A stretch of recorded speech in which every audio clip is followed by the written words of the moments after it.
Welcome to the Mycelium Network podcast, a podcast for early-stage web developers and the mentors, teachers, and communities that help them along the way.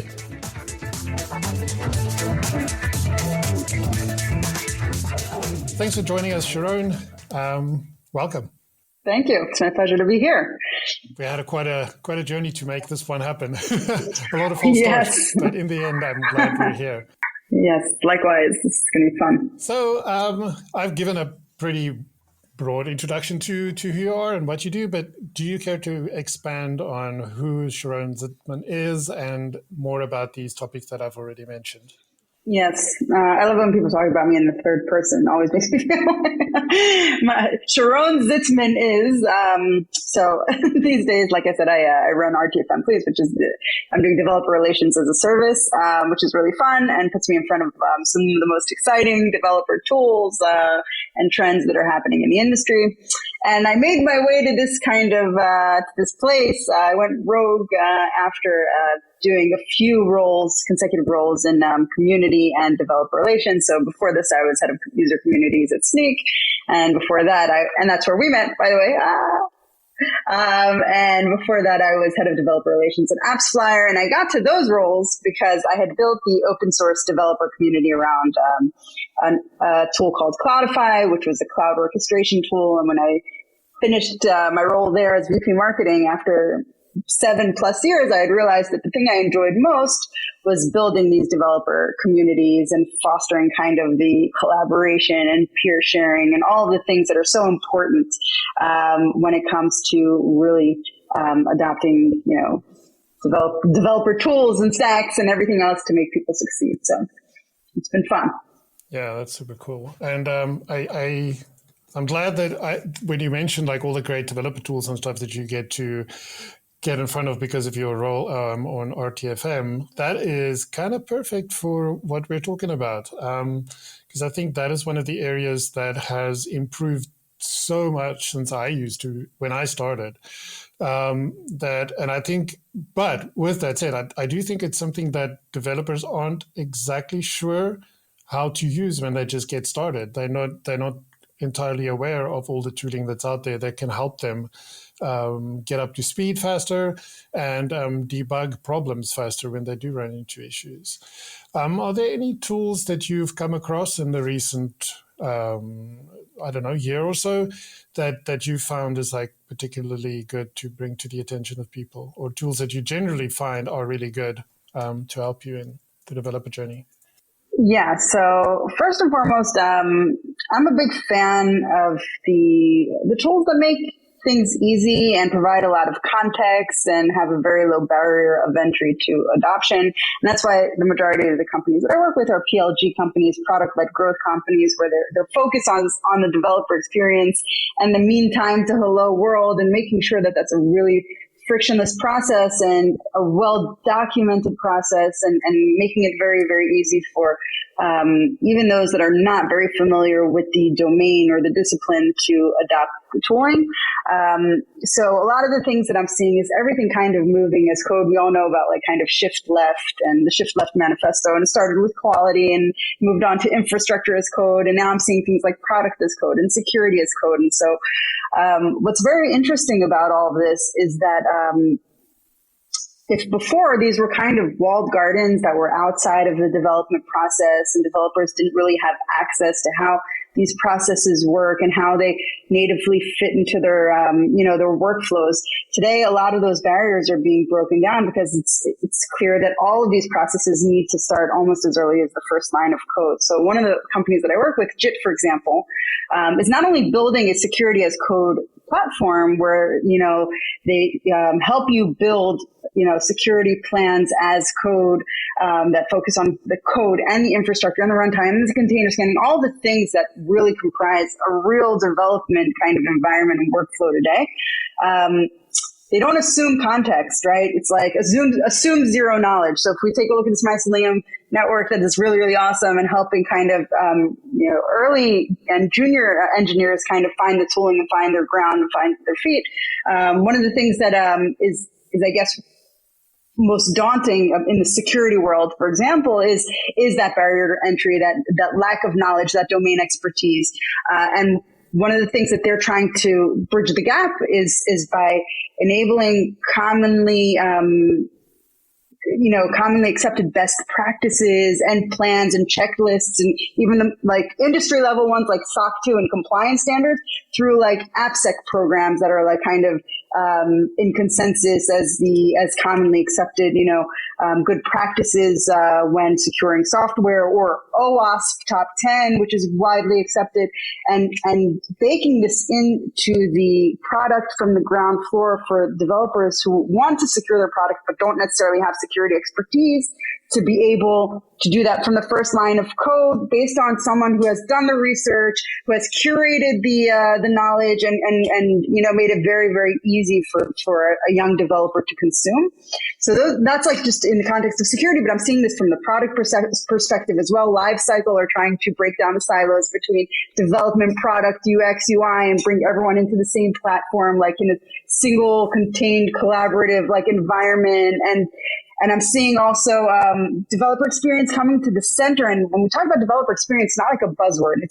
It's in the context of, really enabling developers to take ownership and learn quickly and have very little friction in their processes. And so some of the things that have arisen over the years, like Git is ubiquitous. It's ubiquitous to like all of our processes. And Git is hard. It's still hard for people that have been using Git for years. I open Git all the time, excuse my language, that's what the website is called, to remember what command I'm running and so I'm also working with a company that's hoping to do a hard reset on Git, because Git does not have a great developer experience. They want, autocomplete. They want, your commands to be saved. They want so many things that a lot of developers need to make it easy for us to work and not constantly have like this cognitive load of what did I need to remember and what did I need to know and why don't I remember this command and why is this so hard for me when others think it's easy.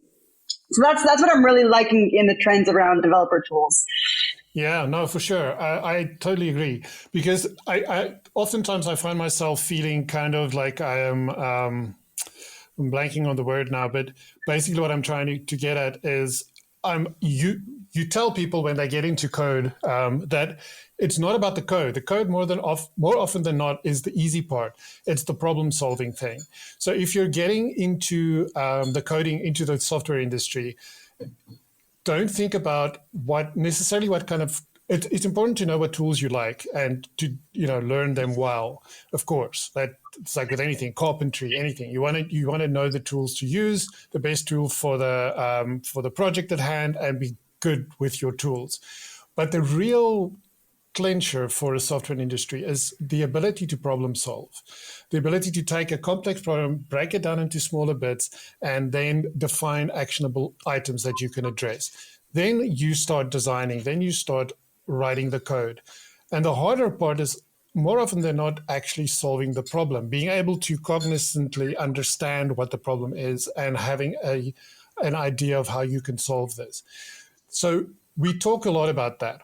But then people are like, sure, but learning to code is hard. What are you talking about? That's the easy part.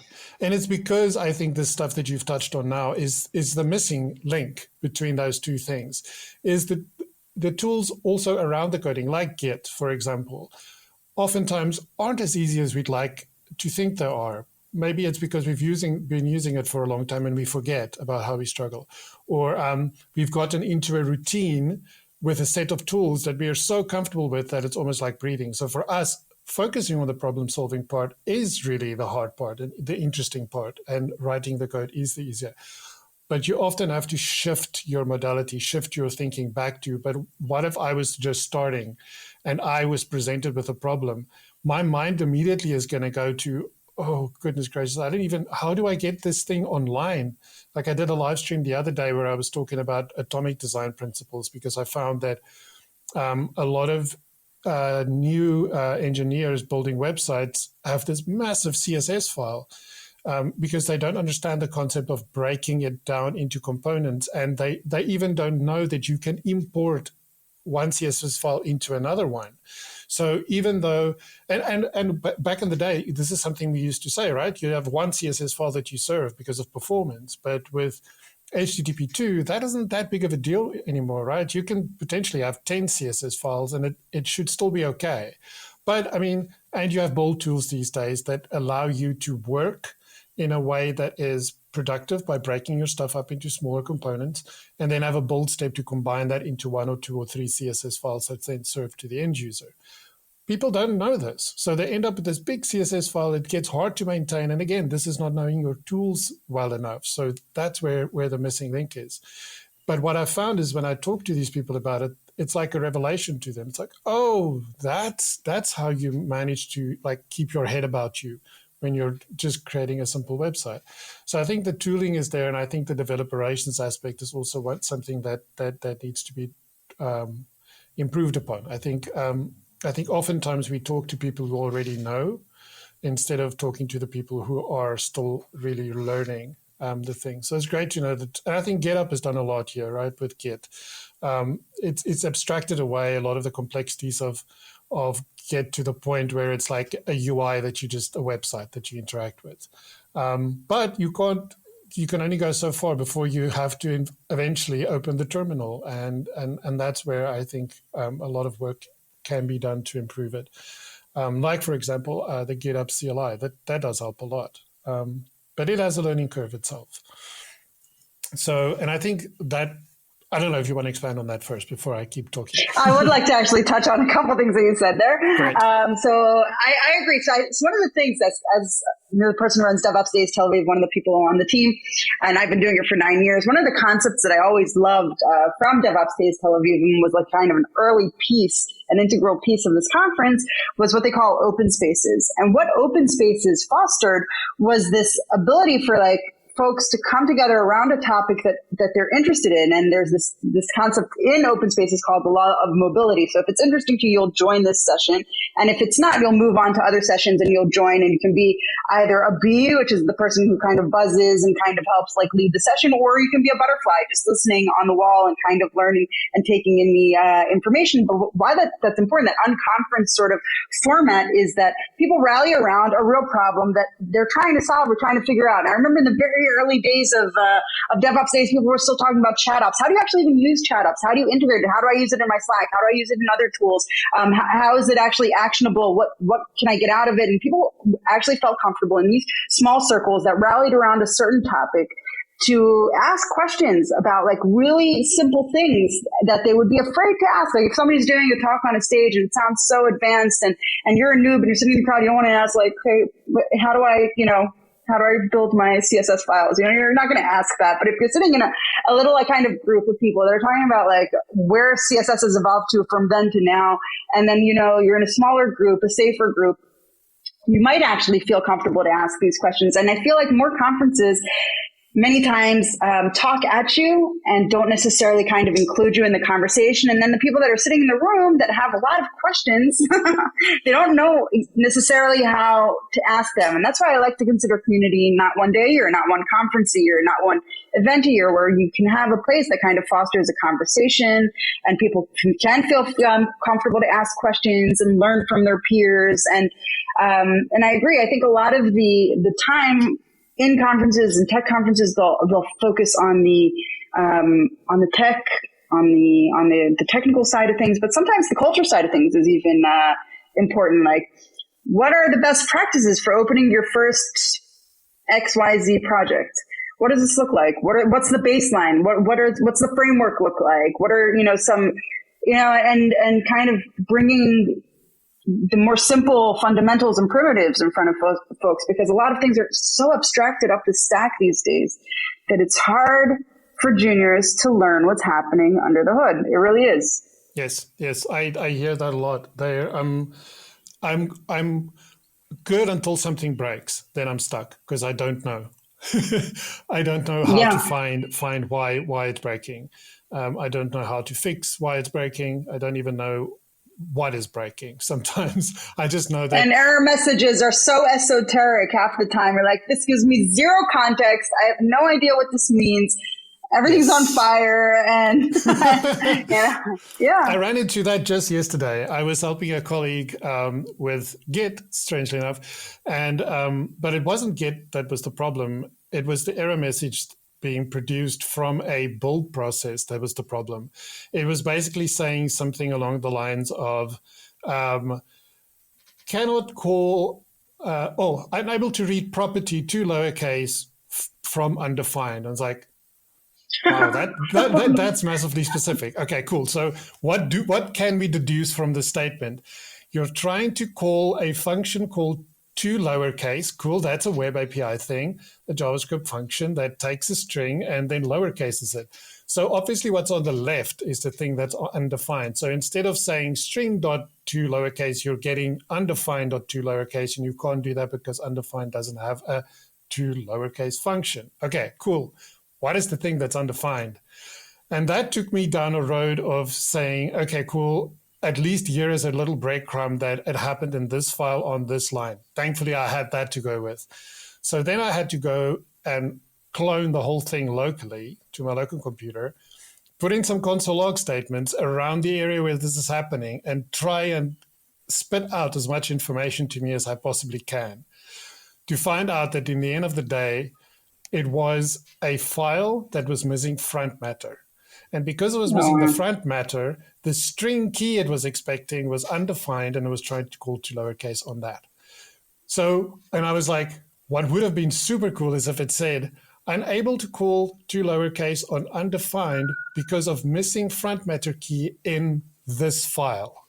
Yeah. That would have been like, oh, Very okay. helpful. And you do have that context at that point in the code, right? When I was putting in the console log statements, I could get to the problem because the information was right there.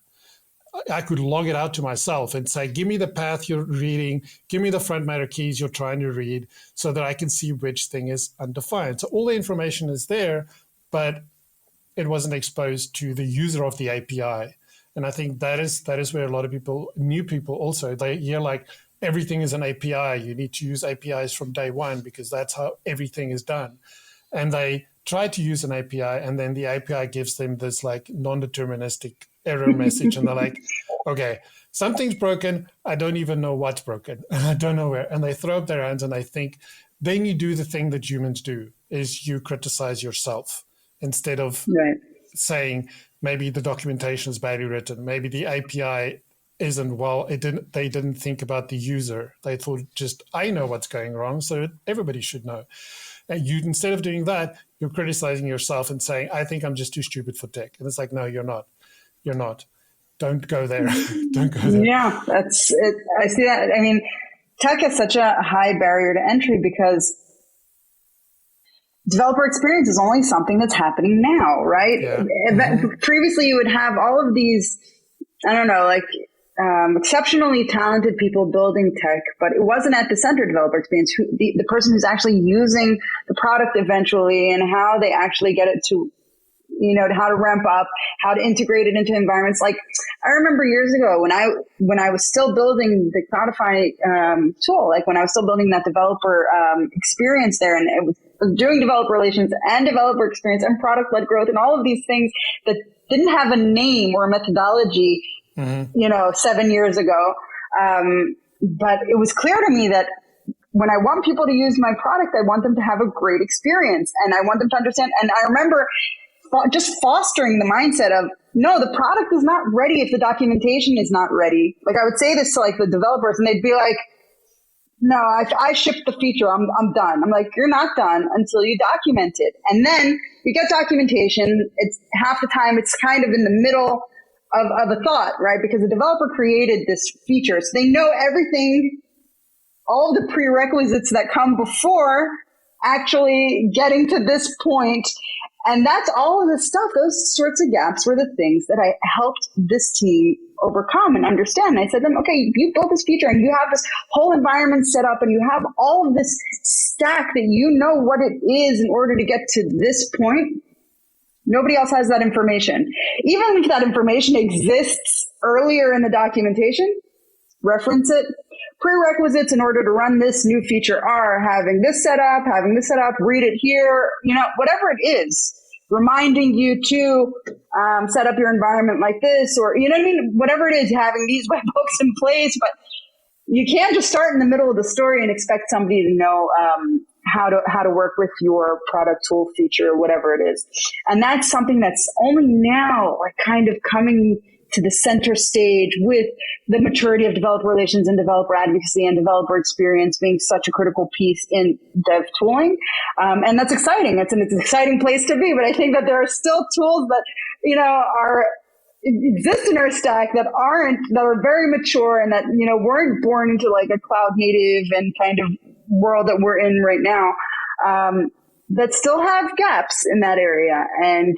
And then that's what happens. Like a junior developer will feel like, oh, I don't know what I'm doing. I shouldn't even be here.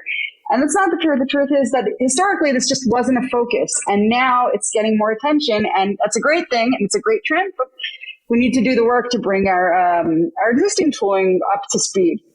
Yeah. And I mean, that's one of the reasons I started the podcast, because I think we don't speak to the people who are experiencing these problems. We're not asking them, where are you getting stuck? Where are you getting burned? Why do you feel that you don't belong?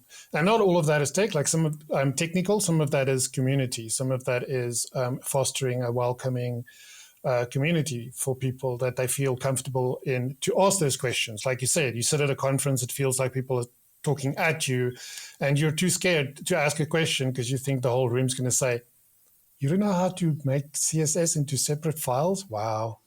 Sad. And it's like, no, that's not the environment we want to create here. We want to create an environment, because we always say no stupid questions, right? But do we really mean it? Because it oftentimes feels like we say that, but we don't really mean it. Because when people do ask that to us might be an obvious question, the answer we give is oftentimes like not helpful. It's kind of like the intent behind it feels like, oh boy, I asked for something really dumb now. I should just go away and that's what happens. People do go away. They do stop speaking up inside a Discord server, on Twitter, and in all these social spaces. On GitHub, people are too scared to contribute on GitHub because it's anybody can see what I'm saying and they're going to judge everything I say. And what if my stuff's just not good enough?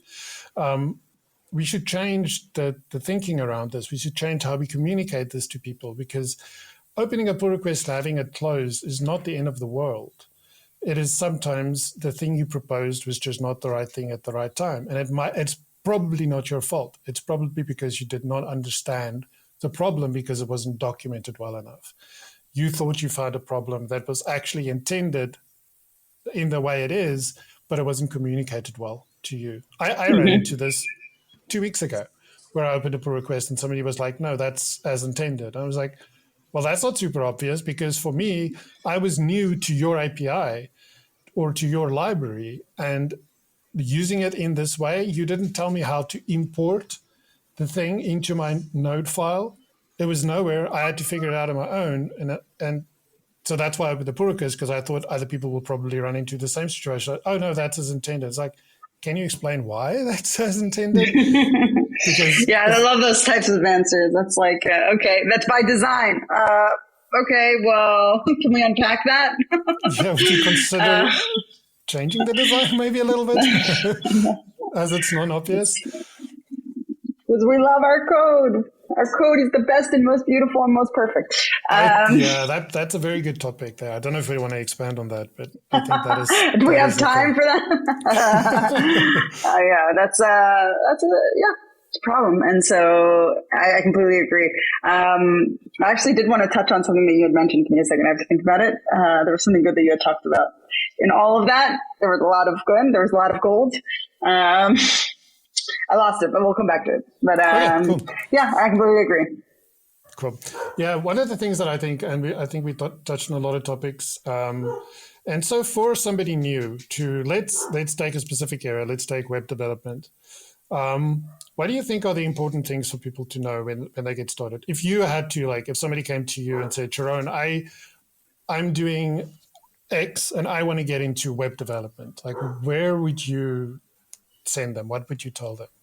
I know it's a broad topic, but I know. Yeah. So first and foremost, I'll actually be honest, I'm not an engineer. I work with engineers, and I understand developer workflows, and I understand technical stacks and a lot of things. And I actually myself have tried to learn to code a few times, but then I just it really is something that you need to work at, and it's not something that comes easy. I won't lie. It's and so if you feel like it's taking you time and it's taking a lot of energy, that is the way it is. It's not an easy process. There is a high barrier in learning to entry and learning curve to learning to code. And so you're fine. You're on the right track.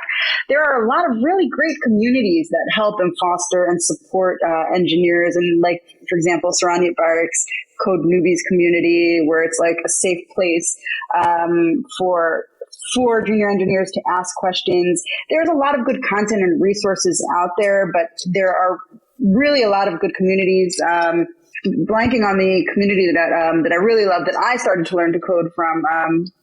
So I know there's Learn with Leon, which is very popular, the 100 Devs one, and then there's Free Code Camp, which is also Free Code Camp. Free Code Camp is amazing, and they have a lot of resources, and they have a really great blog, and they have a lot of stuff that they have a lot of courses like on Udemy or even on YouTube that are free, that walk you through a real process where you can feel.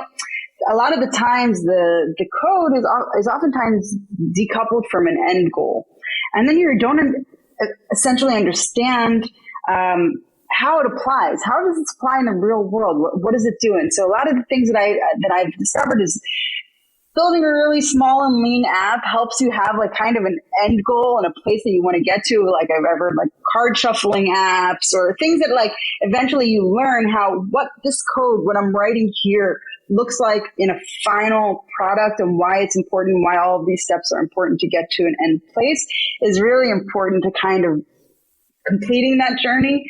So it's not just theoretical, it's actually applied, and you can experience that thing that you learned in an end kind of well-crafted project.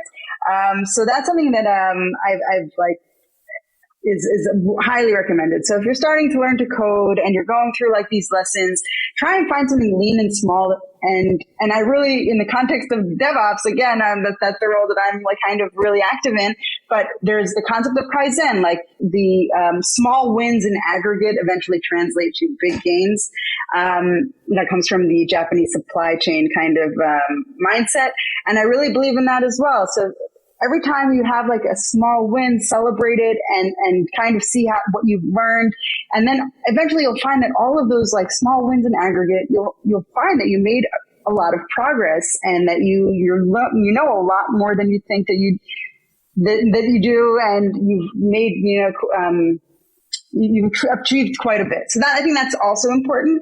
And so there are a lot of really great communities like Code Movies and Free Code Camp and Learn with Leon and the 100 Days and a lot of things like that. But there are also great tools. And like I said, I'm exposed to a lot of really great developer tools. And one of the ones that I think is actually extremely interesting, and I think that they have a lot of potential in helping developers skill up, is a tool called Wilco. That was just recently unveiled and came out of stealth. And what they're trying to do is create real world modules and environments that help engineers have true access to production systems or real programs and collaborative workflows and things that they can't necessarily learn from an Udemy course or from some kind of self-learning module of some sort. This provides them kind of more of a real world kind of experiential way of coding. They have mock teams, mock data, production systems that they integrate with, and other things that provide you more of a skilling up opportunity for what it would really look like to work in a real world engineering organization, so that you can get to that place where you feel confident enough to go and to interview and talk about the things that you know how to do in a real world environment. I think that those are the things that are going to be coming. You're going to be seeing more trends around how we take, theoretical knowledge and get it to be applied in real systems, or help people bridge that gap to making it into the real world. Because that is still hard. There's still a lot of friction there. There's still a lot of self-learning and self-doubt, and don't feel that way. Yeah, exactly. It's not easy. Yeah, It's not a paved road yet. no, not at all, not at all. I think that's the other thing that we didn't touch on really, and that is the fact that one of the other things that's part of coding is to work on a team. And that, what does that mean? What does that mean to work on a team? How does, like, even like people that's on GitHub these days kind of talk about GitHub as if everybody knows what GitHub is and how to do it and how to use it. And that's not true. Like, not everybody does. Even when you're just talking about the website itself, you're not even talking about terminal and the depths of Git. You're just talking about GitHub itself. What is a pull request? What is an issue? Why do I do an issue before a pull request? What's up with that? And like, how does pull request review work? And what does it mean if somebody has given me feedback? How do I incorporate that feedback? Because that's often where the terminal has to come in, because it's kind of tricky. If you've opened the pull request, now somebody gives you feedback, you have to amend it. How do I do that? I think there's a lot of education around that topic that needs to happen. And I think some of that, the only real way that you can get experience is by working on a project. And I feel like that's a loop that a lot of newbies get themselves into. It's like, oh, I need experience. How do I get experience? I need experience, but how do I get the experience? So that's why, as part of, I think a lot of communities do this, and it's also something I consciously do with the Mycelium Network, and that is offering any kind of side project where people can work together like you would work in a working environment, creating a project, defining the problem, defining the solution, and then working from there. Okay, now what code do we need to write? Okay, let's assign tasks to people to do, and you'll open a pull request for your task, and then we'll have somebody that comes in and do code review for you, and then it gets merged, and then it ends up somewhere. Like, what is that somewhere, and how does it end up in that somewhere? Because that's the thing I wanted to mention earlier, that I find people ask so many times is, okay, I'm on my local machine and I have this web page that you taught me how to build. How do I get it on the internet? And you think, like, we're in 2022, it should really be that easy. And it kind of is if you know the right tools. But if you don't know the right tools, that is a mystery. That is like, wow, I enter a URL and there's this website. How does that happen? Like, that is something that a lot of people don't know. Yeah, I agree. Like, even, so that's when I was saying, like, you'll go to these tech conferences, you'll see tech talks, but sometimes it's just culture. Like, what is a real world end-to-end CI/CD deployment to production process look like? What does that look like? What are the gates that are in the process? What are the guardrails? Where's the friction? You know, what's the interaction? What does branch protection look like? Why do I need this? How do I work on a branch? How do I merge it into, you know, like, these are the processes that you only gain from real work. It's not something that it's like it's the meta information. It's the metaverse of like programming and coding, and it's some of this knowledge is just like kind of inherent to, you know, senior developers, that they don't even remember that there are these really small gaps of like, yeah, okay, now how do I actually deploy my, you know, local web page to and connect it to a domain and have it like live and breathe in the real world? How do I even do this? It's like these small little last mile steps that we forget that people need to be onboarded to as well, even just on the process side or on the, you know, simple like kind of closing the loop, right? Okay, the code is done, everything is set up, the network, we have the cloud, you know, configure, everything is there. Okay, now how do I bring all these pieces together? What's the duct tape? What's the magic, right? People don't always know these things, and that also comes back to the name of my company is RTFM, right? But that's exactly the problem. RTFMing, everything is just too hard. There's too much information, right? There's too many things to learn. There's too many aspects. You talk about people, you know, there's so many titles these days, these inflated titles like full stack engineer, and just getting expertise in front end or back end is hard. Now you want somebody to be an expert in everything, and everything comes between the duct tape between full stack and there's middle stack now these days. Well, middle stack. How do you connect front end and back end? How does my, you know, database actually talk to my, you know, to my web page? You know, like, these are things that are not as intuitive as people imagine and think, right? And cultivating this expertise takes time. They say that expertise takes about 20 years to cultivate, right? It's 20 years of hands-on working knowledge. They say to become an expert at something, you need about 20 years of experience. And you are always learning. You're constantly learning new things. Even senior engineers, like, oh, wow, I had no idea that this, this endpoint could be exposed, or this product, this could be used, or this feature even exists, or so don't feel like just because you're new that you're learning new things. You'd be surprised that there are senior engineers that learn new things every single day. And the tools are evolving, and everything is evolving under our feet. Like we used to work on servers, now we're in like serverless. Okay, what does that mean? Everything needs to now be defined. It's crazy. It's crazy how fast everything is moving, and the expectation that you need to know everything. You can't know everything. You just can't. No, you cannot. It's not possible. I don't think our brains are made for that, and I don't think it's an healthy way to do it anyway, because you'll fill your brain up with so much information that you just have to unlearn constantly, because this industry is not done, right? It's not close to being done. It's evolving, it's growing. We're doing stuff, then doing it differently because we think it's better, and then only to end up going back to how we used to do it, because turns out this new idea wasn't so great, or it wasn't as successful. That is part of tech, because tech is is a science, right? You get a computer science degree, and the reason I think personally it's associated with science is because we're constantly experimenting, and we're trying to find answers through experimentation. And as with science, oftentimes it leads you to understand that you were trying to solve the wrong problem. And then you have to go back and say, okay, what is the real problem? Because clearly I misunderstood it the first time. Like if you think about the whole idea of static site generators and stuff like Netlify, that's not really new. The way it's being offered is new, and it definitely helps a lot. But I mean, we used to do that in the days when we FTP'd stuff up to a server. You would have the static site on your local.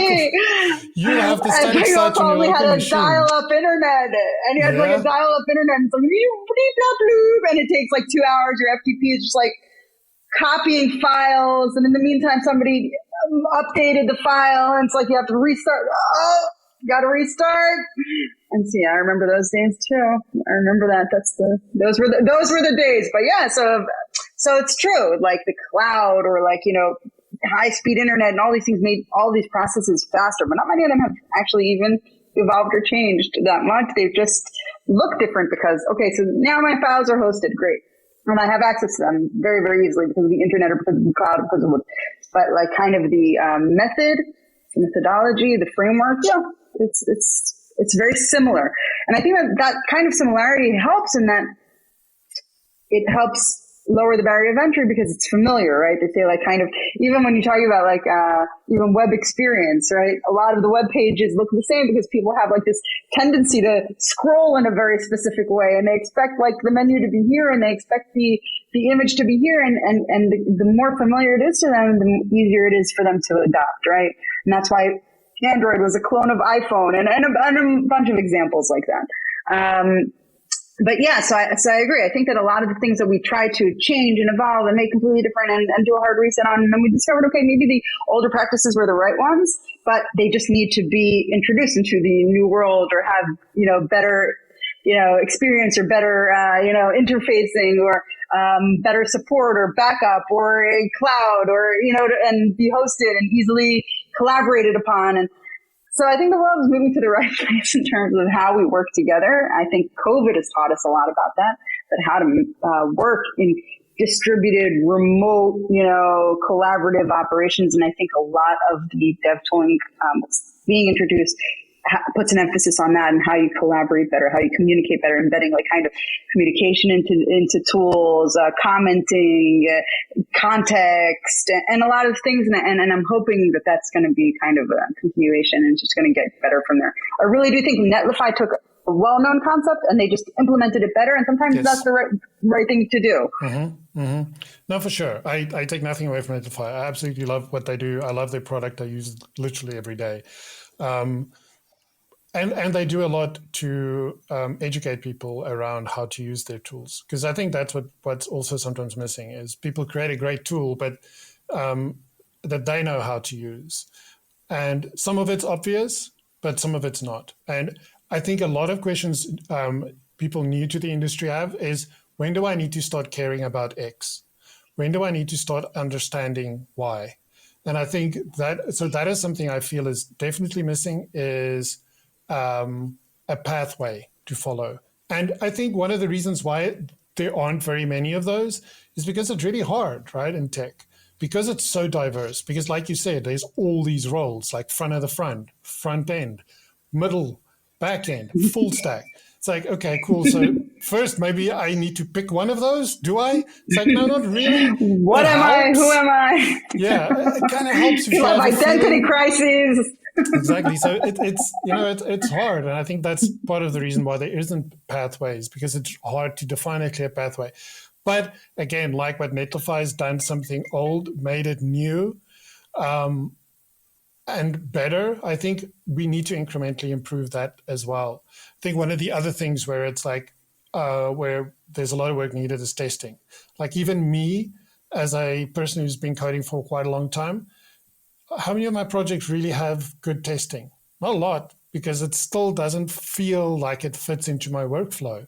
Like there's all these modern tools and stuff, but it still doesn't just naturally fit in.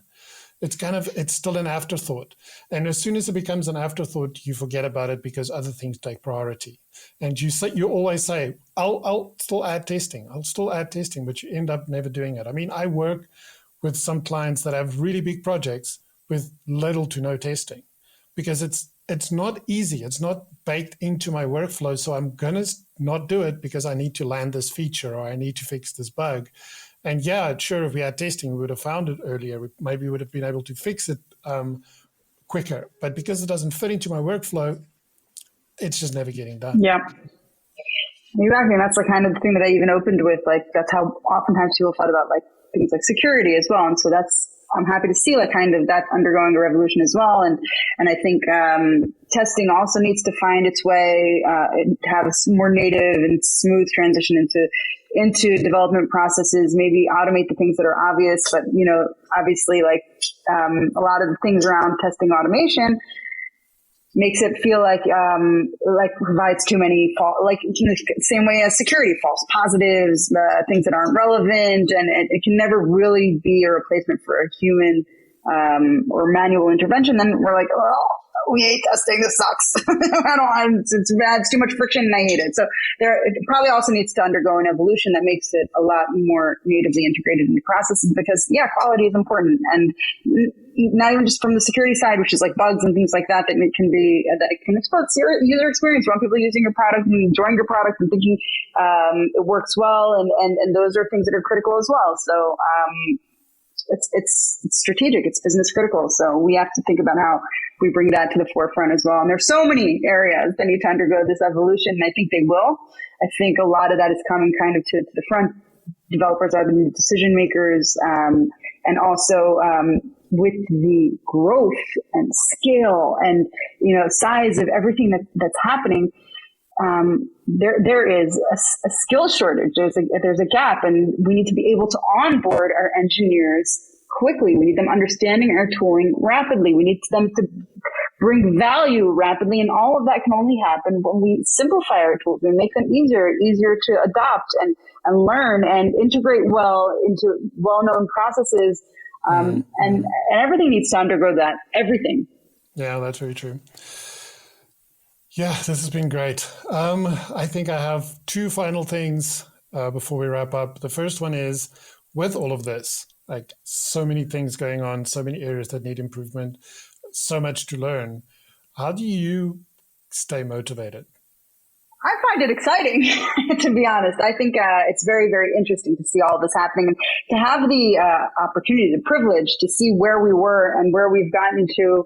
I'm old. I'm not young. I'm not young in this industry. So I have had that privilege of seeing kind of, like you say, like years ago we were copying files to FTP. Now we're working in the cloud, and that's way better. And so I have like the hope that this is what keeps me motivated, in that things are only always improving and getting better. The experience is something that's at the forefront, whether it's the developer experience, the user experience, and making sure that everything is great because that's what matters eventually. We want people using our product. We want people getting ramped up easily, whether it's on the build side or on the user side. And that keeps me motivated, because I think that it is an exciting thing to watch and see, to be a part of a trend and an industry that's constantly evolving and changing. You're constantly learning. And I like to be in my growth zone, so that also motivates me. But yeah, it gets hard. There's friction. There are things that you always constantly are learning. You'll never learn everything. And like you said, you always feel like, there are gaps and things to overcome. But the thing that should keep you motivated is knowing a few things. First of all, community has become a really core piece of development these days. There are almost no developer communities, languages or whatever it is, that don't have communities. And there are plenty of people that will be happy to help you and mentor you. And once upon a time, we didn't have the internet, we didn't have forums, we didn't have Reddit, we didn't have communities, we didn't have meetups. People had to figure it out on their own. Now you do have peers in the industry that you can learn from. And I think that that's really exciting, and that should keep you motivated. And you have friends to the journey that can join you. And one of the things, now I'm remembering what I wanted to say earlier, is that I've always loved the Apache Software Foundation sentiment, and maybe they don't apply it as well as they should, but the open, friendly, welcoming, and patient kind of mindset, the zero tolerance for toxicity. And I think a lot of communities are enforcing these types of things, that are being welcoming, friendly, patient, listening, wanting to help. And so I think that should keep you motivated. Don't think that you're alone on this journey. Don't think you're the only person that's had difficulty. Don't think that you're not good enough. Don't let the imposter syndrome win. And I think that is something that I can really, I have so much appreciation for the people that take from their time, like you, with this podcast and others, and Sharone Zitman, and all the things that have been built in order to make this easier, to make this transition easier, to make people feel that they have a space and a safe space. So that's wonderful. That keeps me motivated. That's awesome. Thanks so much, Sharone. I'm glad we finally had this talk, because it was really, really good. So in closing, is there anything you'd want to bring to the attention of people? Any closing words you'd like to share with the community out there? Sure. Yeah. So I run the TLV community on Twitter, and tlvcommunity.dev. Right now, our upcoming event is DevOps Days Tel Aviv, which is more on the system engineering side. But if you have something to share and you want to get involved, the call for papers is open until August 31st. And we love to have everyone from the global community, from junior talks to senior talks. It's from what I call noob to ninja. Everybody is accepted. We really want everybody to come and have a good experience and learn things. So please don't hesitate to either get involved and submit a talk, or even just join us. And our community as well, we're very, there are a lot of really great community initiatives, at least coming out of Tel Aviv, like Ops School, which trains junior operations engineers and other things. And if you're looking to get involved and have mentors, there's this really great mentoring project that was kickstarted on Twitter in the Tel Aviv area, if you're from Tel Aviv, where there's like this spreadsheet of people that have emphasized their expertise and who they're and the time availability that they have for mentoring. And so you can tap into mentoring communities, and there's plenty to learn. And please don't hesitate to reach out. It's really, really important for you to feel like you have a community, and you do. Yeah, for sure. Thanks so much. And we'll put links to all of this, obviously, in the show notes. Thanks again, Sharone, for taking your time. I really appreciate it. Thank you. Thank you for having me. And have a lovely rest of your day. Thanks so much. You too. Bye. Take care. Thank you. Thank you for listening to the Mycelium Network podcast. If you enjoyed this episode, share it with your friends. Leave us a review on Apple Podcasts and Spotify. Have something to add? Continue the conversation on GitHub and join the community on Slack. Until the next one, keep making the web awesome.